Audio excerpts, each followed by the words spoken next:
Good afternoon, everybody. How you all doing? Chris CB here with my Wednesday afternoon video dispatch. I hope you're all doing well. You have to forgive me. I am a little bit, how would you say, discombobulated today.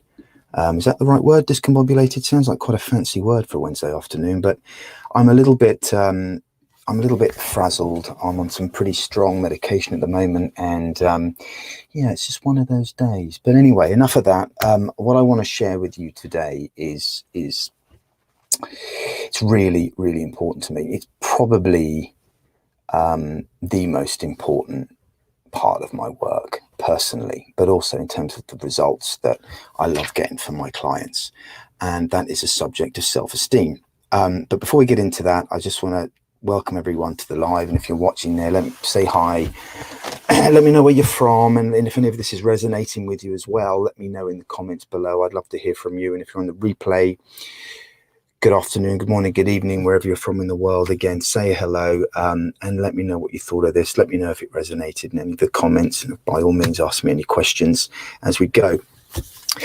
So let's go back to Jack. If you're new to this, earlier on in the week on my profile, I posted the 10 confessions of our avatar, Jack. Now, Jack is our almost achiever.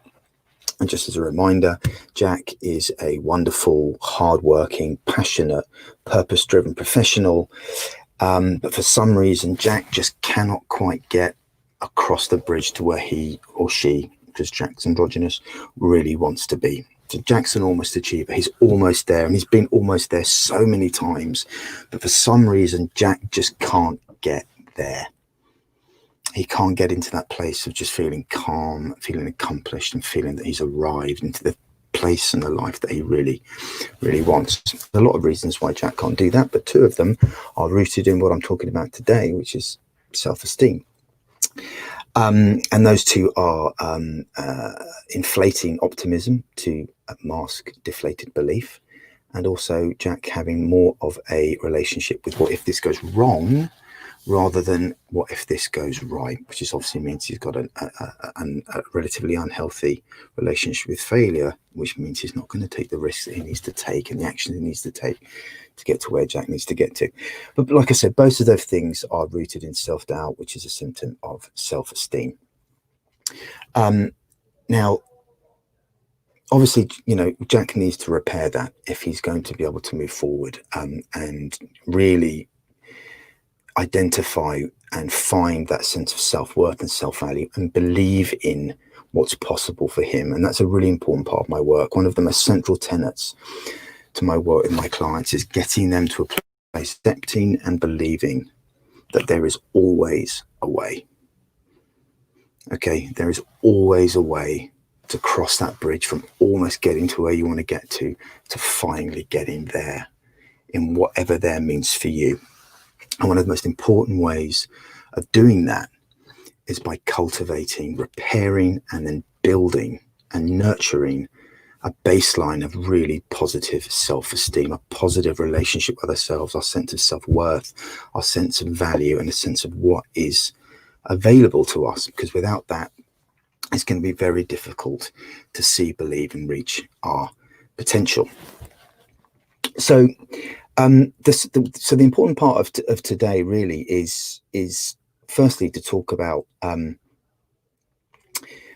why, as well as repairing self-esteem, which is something that we do when things go wrong. We have a blip, and we become emotionally fall into emotional turmoil, and it becomes something that we get remedial support with. The second part of that is nurturing and having a sustained regime around protecting and building our self-esteem, as much as we have the same regime around other aspects of our health. And it's always sort of occurred to me why we don't take our self-esteem as important on an ongoing basis as we do other areas of our emotional and physical health. And to illustrate that, because you never know when you're going to get caught out. No matter where you are in life, you never really know when things are going to crop up and catch you out. As an example of that, I want to talk about last night, and a very, very short personal story. I was having a chat with my daughter. So my little girl, my wonderful, amazing, courageous angel, Ava, is going back to school tomorrow for the first time since we all went into lockdown in March. And not only is she going back to school, she's going back to school in a new country, to a school where she knows absolutely nobody, and to a school that doesn't even speak her first language. And I am just, in bewildered awe of her courage, because she's dealing with it so well, and she's just incredible. And she had a bit of a wobble last night. And so Dad came in to give her a bit of a pep talk. And, Drew, and the way that I sort of helped her through that was to relay a story that I had of when I was dropped off to boarding school when I was 9 by my parents. So I told the story how we packed up the trunk and we drove 4 hours. I don't think they had motorways when I was 9. They might have done, but we drove about 4 hours from my house to Somerset to this amazing school called Millfield. And my parents left me in this massive Hogwarts looking school and drove off again. And I was telling her just to say that everything's going to be okay, and that we're not dropping you 4 hours away. We're 10 minutes driving if you need us. But right in the middle of the story, I choked up.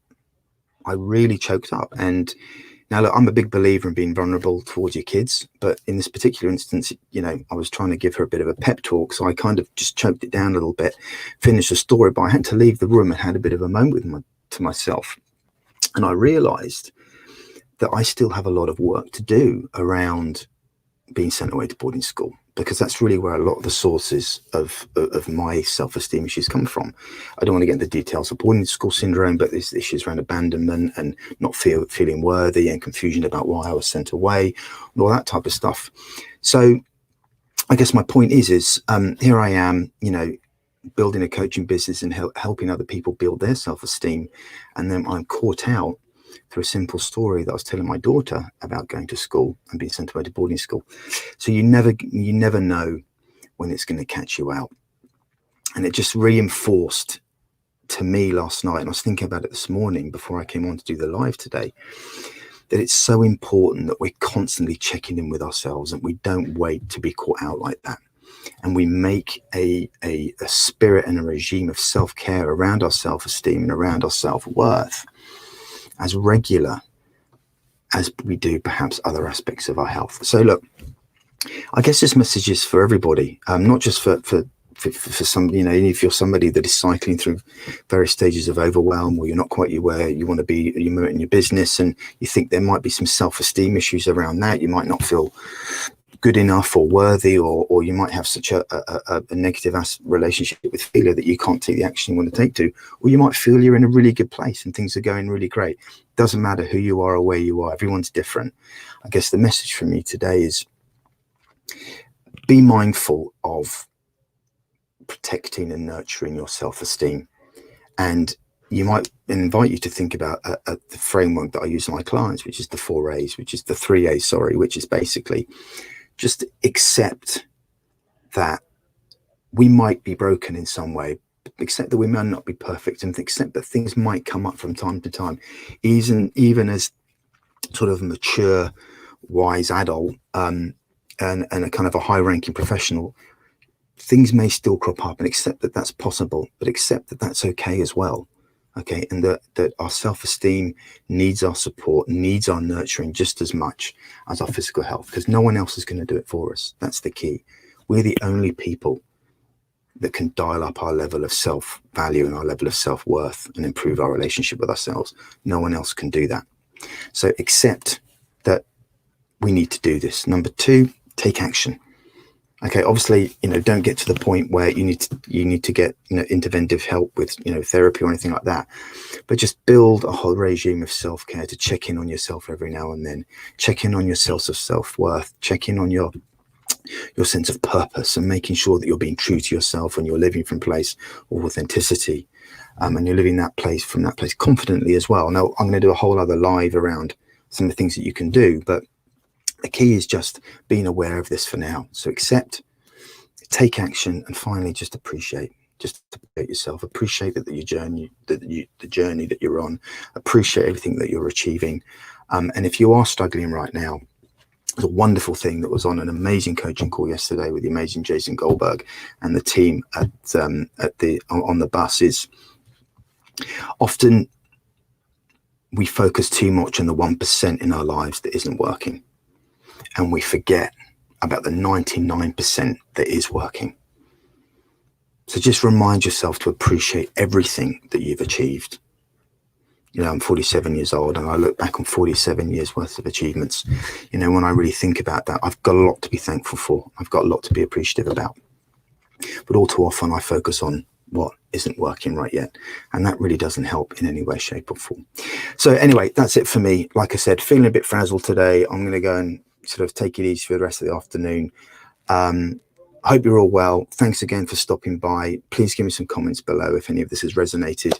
And again, please feel free to reach out to me if you just want to have a chat about, you know, the topic of self-esteem, some of the self-esteem issues and how we can go about repairing and building those.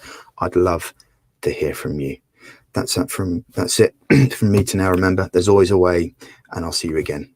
CB out. Bye now.